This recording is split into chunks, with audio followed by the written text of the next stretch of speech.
ឆ្ងល់ហ៎មិនបានខ្ញុំប្រើតែ ABA ព្រោះគ្រប់សេវាកម្មធនាគារដែលខ្ញុំត្រូវការ ABA មានទាំងអស់ហើយ free ទៀតចង់ scan QR ប្រើកាតបង់ទឹកភ្លើងទេលុយទៅមកសុទ្ធតែឥតគិតថ្លៃមានលើហ្នឹងហ៎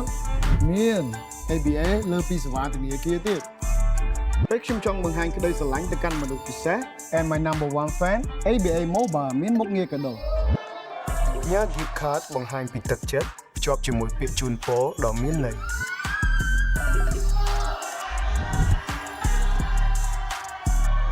ឲ្យយើងថតតត្រូវការសាកថ្មជីវិតណាត្រូវម៉ាច់មក ABA មានមុខងារ mini app កក់សម្បត្តិគុណកក់សន្តាគារកក់សម្បត្តិឡានកក់សម្បត្តិទូកចង់ទៅជួបជុំគ្នាឬបែប solo គាំទ្រទេសចរស្រុកយើងកក់បានភ្លាមគ្រប់យ៉ាងមាននៅក្នុង ABA Mobile បងដារវល់អញ្ចឹងត្រូវការជំនួយការគ្រប់គ្រងលុយឲ្យអត់មានហើយដោយសារតែខ្ញុំប្រើតែ ABA អញ្ចឹងរាល់ការចាយវាយគឺកត់ត្រាអូតូនៅក្នុងមុខងារវិភាគចំណូលចំណាយមើលឃើញច្បាស់មិនបាច់ពិបាកគាត់លុយចាយប្រចាំខែយើងកំណត់បានទៀត ABA ជួយរំលឹកមួយសែតមកអញ្ចឹងបានខ្ញុំប្រើតែ ABA